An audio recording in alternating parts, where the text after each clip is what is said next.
ताकि मेरे आका करीम ने इरशाद फरमाया कि अर्श उठाने वाले फरिश्ते भी उसके लिए दुआए मग़फ़िरत फरमाते हैं। हमारे यहाँ नेक बंदा अल्लाह की बारगाह से अगर दुआ मांगे, दुआए मग़फ़िरत करे, हम बड़े खुश होते हैं, यार इस बंदा खुदा ने मेरे लिए दुआए मग़फ़िरत की है। तो सोचिए जो मासूम फरिश्ते जिन्होंने कोई गुनाह किया ही नहीं, अगर वो अल्लाह के बंदे के लिए दुआ करेंगे तो अल्लाह ताला क्यों नहीं कबूल फरमाएगा। तो शान बयान करना थी कि ये मस्जिद जो आबाद करते हैं, शाद करते हैं, रोशन करते हैं, या जिस तरह का भी ताउन करते हैं, उनके लिए ये रिवायात मेरे आका करीम सल्लल्लाहु अलैहि वसल्लम ने इरशाद फरमाई हैं कि इस बंदे के लिए ये इनामात अल्लाह ताला अता फरमाएगा। फिर आपको ये भी बताता चलूं एक और हदीस पाक, और इस हवाले से बेशुमार हदीस हैं, मैं बयान करूं तो सारा बयान इसी के ऊपर होगा। इंशाल्लाह आगे बयान करूंगा आपके सामने कुछ ना कुछ। मेरे आका करीम सल्लल्लाहु अलैहि वसल्लम ने इरशाद फरमाया कि 7 लोग जिस दिन कयामत वाले दिन कोई साया नहीं होगा अर्श के साये के अलावा, उस दिन 7 लोग, 7 शख्सियात ऐसी होंगी जो अर्श के साये के नीचे होंगी। उनमें से एक शख्स वो होगा जो मस्जिद के अंदर आकर नौजवानी के आलम के अंदर अल्लाह ताला की इबादत करता रहा होगा।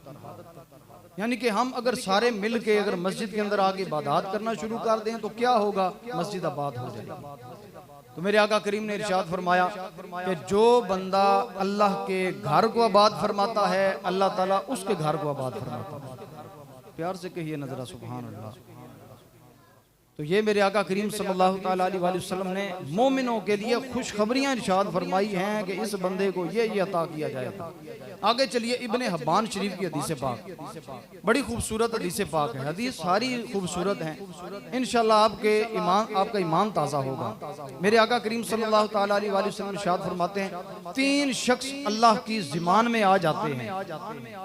कौन कौन से 3 शख्स? एक वो है, और मेरे आका करीम ने इरशाद फरमाया खाली ज़िमान में नहीं आते बल्कि अल्लाह ताला उनकी रोजी को लिख देता है। अल्लाह के जिम्मा करम पे उसकी रोजी हो जाती है और वो इतनी रोजी अता फरमाता है उसे किफायत करती है। फिर अगर वो दुनिया से चला जाए रब ताला उसे जन्नत का महल अता फरमाता है। यार रसूलुल्लाह वो कौन से लोग हैं?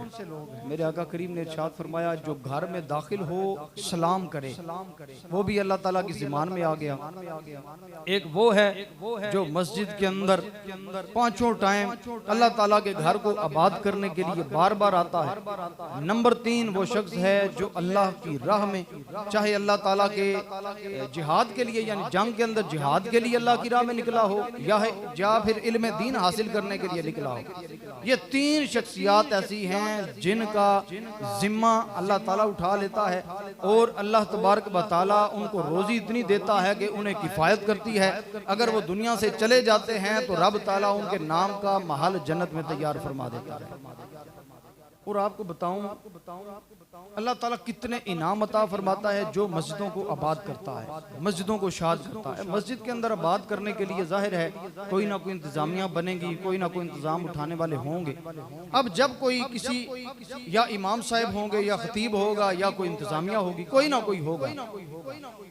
अब उनकी जिम्मेदारी है मस्जिद को साफ रखना, मस्जिद का अदब एहतराम लोगों को बताना सिखाना जहां तक हो सके। अब क्या होता है कि अगर इंतजामिया हो या कोई भी इंतजाम संभालने वाला अगर किसी गलत काम से किसी को मना करे, उसको बुरा लगता है यार कि क्यों मना कर रहा है। ये सब का साझा है, सब जो भी आए अल्लाह के घर के अंदर जैसे भी इबादत करे। बल्कि क्या हुआ कि आज हमारे दौर के अंदर मुआशरे के अंदर जाहिर है आपको पता है फिरका वारियत आम हो गई। अब गुमराहियां फैलाने वाले फिरके बहुत ज्यादा उठ खड़े हुए, मसाजिद के अंदर आए। आज नहीं बल्कि हजरत इमाम अली मुकाम के दौर में आपके सामने जो थे वो भी गुमराह लोग थे। नमाजें वो भी पढ़ रहे थे, अजानें वो भी दे रहे थे। अजानें इधर भी थी, नमाजें इधर भी थी, अजान उधर भी थी, नमाज उधर भी थी। मुसलमान अपने आप को वो भी कहते थे ये भी कहते थे। उसी दिन से पता चल गया कि हुसैनी और होते हैं, यजीदी और होते हैं। इसी तरह जब ये यजीद की रूहानी औलाद आगे फैली चलती गई, अब उन्होंने मसाजिद के अंदर जब कई मसाजिद के अंदर कब्जे कर लिए, मसाजिद के अंदर जाकर लोगों के सामने तबलीग के नाम के ऊपर हुजूर के इल्म के नक्श निकालने शुरू किए। हुजूर सल्लल्लाहु अलैहि वसल्लम को अपने जैसा बशर कहना शुरू किया, हुजूर के बारे में बड़ी बड़ी उल्टी सीधी बातें करना शुरू कर दी। अब जब उनको मना करने के लिए कोई अहले सुन्नत या कोई आशिक रसूल सामने आया तो अब लोगों ने मिलजुल के कोई ना कोई साजिश करके उसकी मुखालफत शुरू कर दी। इसी तरह मसाजिद के अंदर जब ये मामलात हुए, जब मना करना शुरू किया तो उन्होंने आपस में साजिशें शुरू कर दी। देखो जी अल्लाह ताला का घर है, इसके अंदर हर बंदे को जो है वो जाने की इजाज़त होनी चाहिए, हर बंदा जाके तबलीग कर सके, हर बंदा जाके अल्लाह का जिक्र कर सके। अल्लाह के जिक्र से कोई बंदा मना नहीं करता, हाँ मना करता है कि जो आप हुजूर के खिलाफ जो बातें कर रहे हैं उस बात से मना किया जा रहा है। हुजूर के जो उम्मत के वली हैं उनकी खिलाफ जब मुखालफत की जाती है फिर मना किया जाता है। खैर वो तो एक मुख्तलिफ तबका हुआ। हमारे मुआशरे के अंदर जिन बेचारों को इल्म नहीं, वो आते हैं, वो अपनी मर्जी से मस्जिद के फर्श के ऊपर जोर जोर से पाँव मारें या शोर मचाएं या जनाब मोहतरम अपने और मामलात करना जिसके अंदर मस्जिद की बेअदबी होती है, वो बेहुरमती होती है, वो काम करना शुरू करें। कोई ना कोई बंदा मना करेगा, जब मना करेगा तो वो ज़ाहिर है उनको बुरा लगेगा, जब बुरा लगेगा तो फिर लड़ाई पैदा होगी। तो इसलिए आज मसाजिद के अदब के हवाले से चंद चीज़ें आपके सामने रख रहा हूँ कि जो मस्जिदें आबाद करते हैं और मस्जिदों के अंदर गलत कामों से रोकते हैं, खुदारा उनकी लिए साजिश ना करें, उनके लिए मुखालफत ना करें, क्योंकि वो अल्लाह के घर को आबाद कर रहे हैं, वो अपने घर को आबाद नहीं कर रहे। तो जो अल्लाह के घर को आबाद करता है उसे अल्लाह ताला कितने इनाम अता फरमाता है। आपको पता होगा हजरत ईसा अला नबी जिना अलैहिस्सलाम की माँ हजरत मरियम, उनका नाम हजरत मरियम था, उनके वालिद का नाम हजरत इमरान था।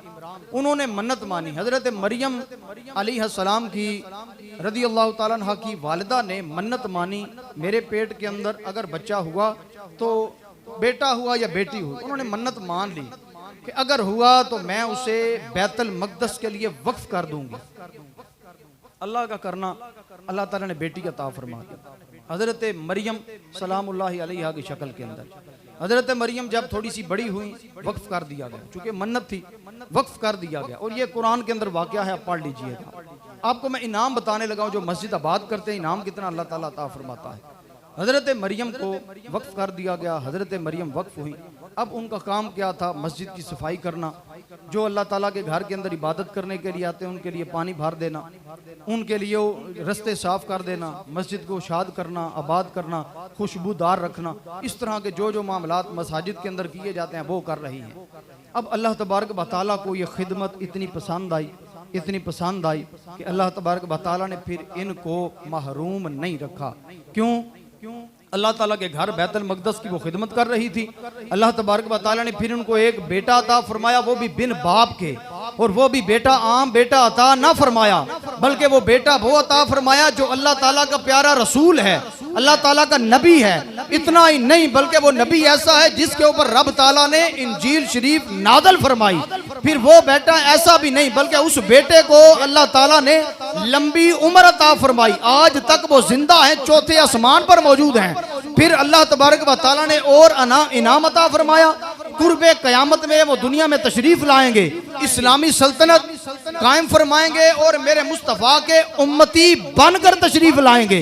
फिर इतना ही नहीं बल्कि वो जंग लड़ते लड़ते जब मदीना पाक में जाएंगे, बुखारी शरीफ की हदीस पाक मेरे मुस्तफ़ा करीम के मिज़ार अक़दस पर हाजिर होकर बुलाएंगे, मेरे आका करीम उनकी बुलावे का जवाब ही अता फरमाएंगे। फिर जब आखिरी वक्त आएगा, आपका इंतकाल होगा, तो मेरे मुस्तफ़ा करीम अपने कब्र मुनव्वर के साथ उनके लिए जगह भी अता फरमा के चलेंगे। ये इनाम किसको मिला? माँ ने ये नेक काम किया था, माँ की माँ ने मन्नत मानी थी, माँ ने आगे नेक काम किए, आगे अजर किसको दिया जा रहा है? बेटे को अता फरमाया जा रहा है। आज तक दुनिया याद कर रही है। और मेरे प्यारे भाइयों, ये मस्जिद कोई आम जगह नहीं है बल्कि ये अल्लाह तबारक व तआला का खूबसूरत घर हुआ करता है। और इसका अदब, और याद रखिए जो अदब है वो सारी चीज़ों से अव्वल के ऊपर होती है। जब बंदे के अंदर अदब होगा तो बंदे का ईमान भी कामिल होगा। जब बंदे के अंदर अदब होगा, नमाज भी काबिल कबूल, रोज़े भी जो भी इबादत समझ लीजिए काबिल कबूल है। इसलिए जनाब मोहतरम फिर एक अदब वाली बात आपके सामने रखना चाहता हूँ कि बगदाद शरीफ के अंदर एक शराबी था, शराब के नशे के अंदर जा रहा है। शराब है, धुत है नशे के अंदर। और बाद रिवायात के अंदर आया, किताबों के अंदर लिखा है कि उसके अपने शराब खाने थे। इतना बड़ा शराबी था।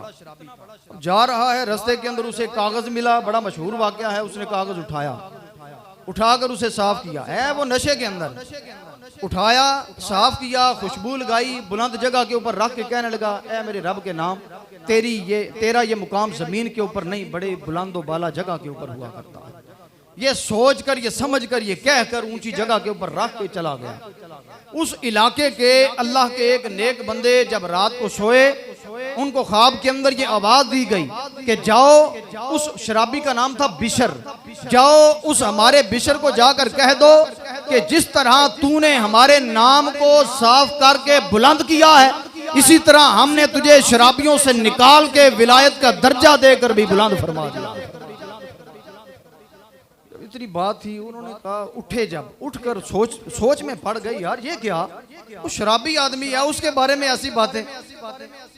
2 नफल पढ़े, फिर सो गए। दोबारा यही ख्वाब आई, यही हमारा पैगाम है, उसे पहुंचा दिया जाए। फिर दोबारा जाग आई, फिर कहा यार उसके बारे में ऐसे हो सकता है, वो तो शराबी आदमी है। जब तीसरी दफा पढ़ के सोए तो तीसरी मर्तबा भी यही ऐलान हुआ कि जाओ, ये जो ऐलान है ये हमारा, ये पैगाम ये उसी की तरफ है और किसी और की तरफ नहीं। अब जब सुबह उठे, नमाज फजर अदा की, पता चला वो शराब के कारखाने के अंदर है। जब शराब के कारखाने में पहुंचे, वहां पर पैरों बरहना पांव बैठे हुए हैं। जाकर उस बंदे से कहा, जाओ उनको बुला कर लाओ, उनके नाम अल्लाह का पैगाम आया है। अब जब उन्होंने सुना कि मेरे रब का, मेरे नाम का पैगाम आया, उठकर जब अल्लाह के बंदे के पास आए, जब पैगाम सुना, पांव बरहना है, उसी तरह अल्लाह का पैगाम सुन के जंगलों की तरफ दौड़ना शुरू कर दिया। मैं कहा, मेरा रब कहा, मेरे रब का पैगाम कहा। अरे अब इस बंदे की अदब की इनाम देखिए कि ये अल्लाह का बंदा बिशर जब जंगलों के अंदर भागना शुरू किया, रब ने उस जंगल के दरिंदों, चरिंदों, परिंदों को ये शऊर अता फरमा दिया कि ये अल्लाह का मकबूल वली है, हमने इस मकबूल वली के रास्ते के अंदर गोबर नहीं करना। यार जगह जरा सुभान अल्लाह, इतना शऊर रब ने, क्यों? रब के नाम का अदब किया है। रब ताला ने इस बंदे का अदब अपनी मखलूकात के दिलों के अंदर डाल दिया है, और बंदे नहीं बल्कि जो बेअकल हैं उनके दिलों के अंदर डाल दिया है। यार सोचिए, मैं ये वाकया इसलिए बयान किया है कि जो रब के नाम का अदब करे, रब उसे इतने मर्तबे अता फरमाता है, जो रब के घर का अदब करे, रब उसे कितने मर्तबे अता फरमाए। इसलिए हजरत मियां मोहम्मद बख्श रहमतुल्लाह तआला अलैह की रूह तड़पी फरमाया, पढ़ने दा न तुन मान करीना ते ना आके मैं पढ़िया, ओ जब्बार कहार कहावे, मता रोड सुटे दुध कड़े।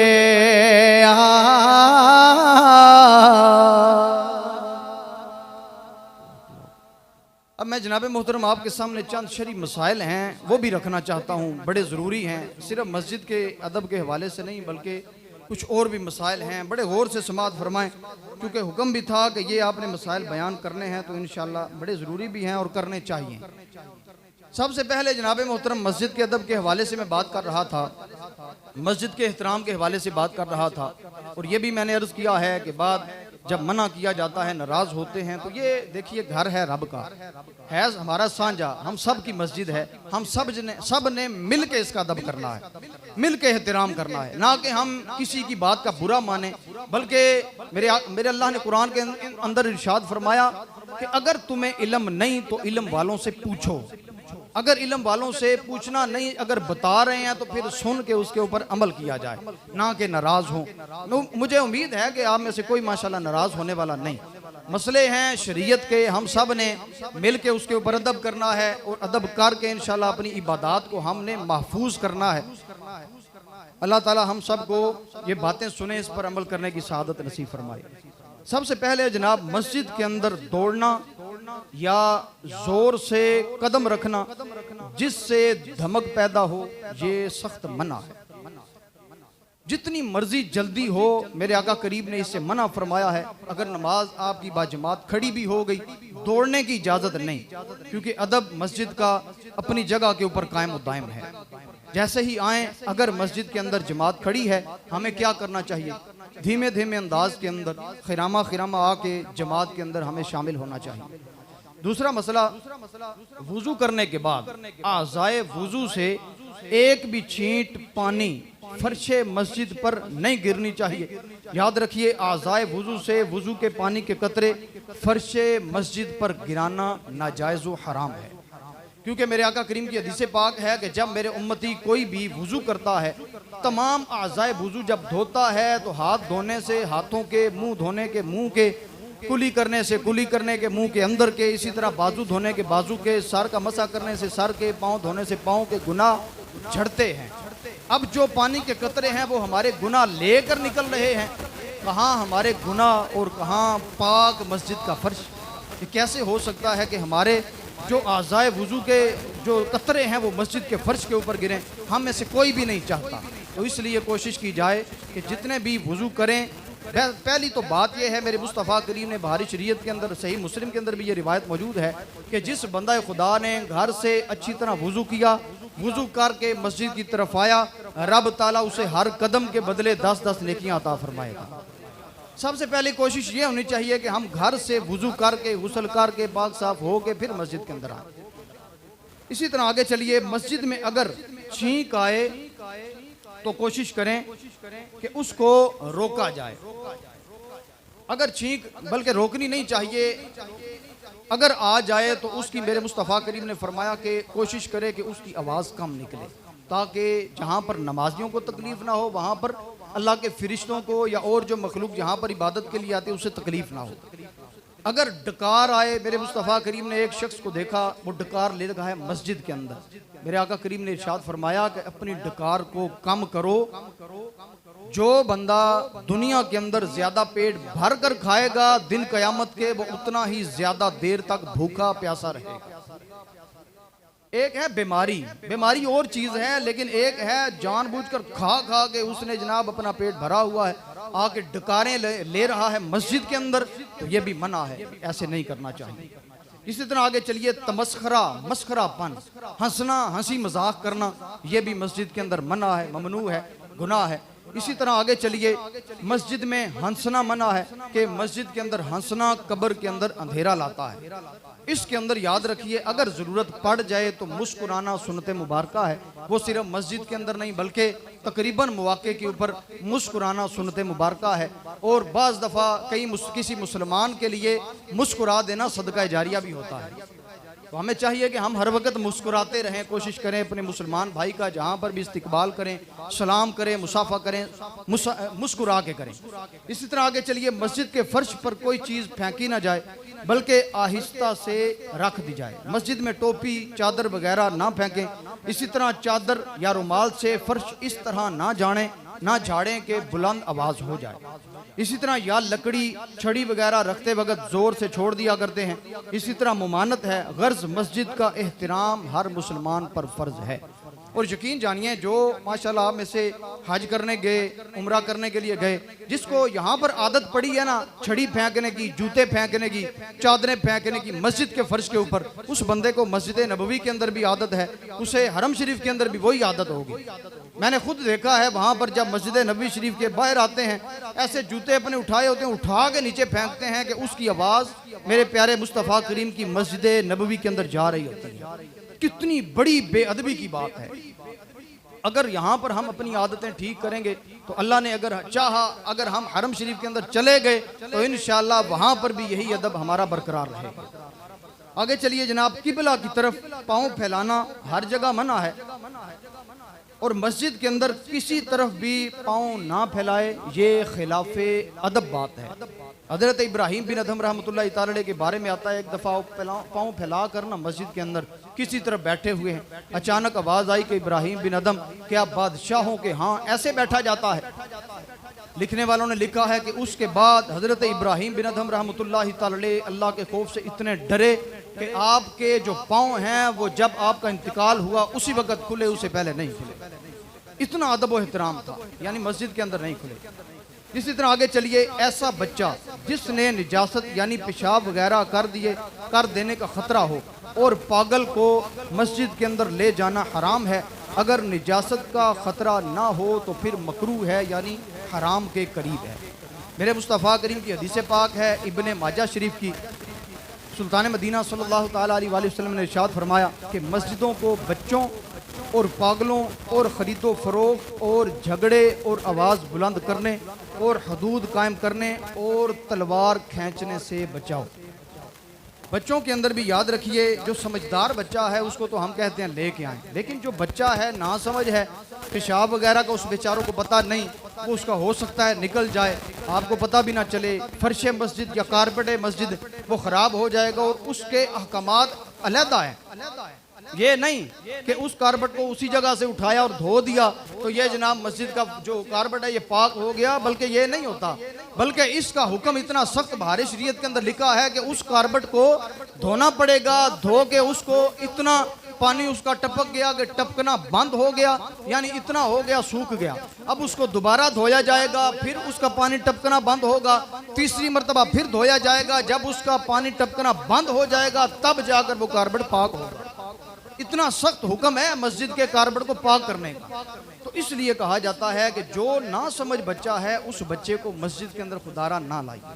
जो बड़े हैं उनको लेकर आएँ, उनको जैसे मेरे मुस्तफ़ा करीम ने फरमाया 7 साल का बच्चा है उससे नमाज का कहो, 10 साल का हो जाए मारें, यानी बालिग हो जाए ना, अगर 12 साल का 13 साल का तो फिर तो उसके मार को 10 साल से मारना शुरू कर दें तो इंशाल्लाह नमाज का आदी बन जाएगा। लेकिन जो छोटा बच्चा है, बाद लोग ये भी कहते हैं कि नहीं जी हम पैम्पर पहना के रखते हैं, क्या मैं उनसे सवाल करता हूँ क्या पैम्पर लीक नहीं करता?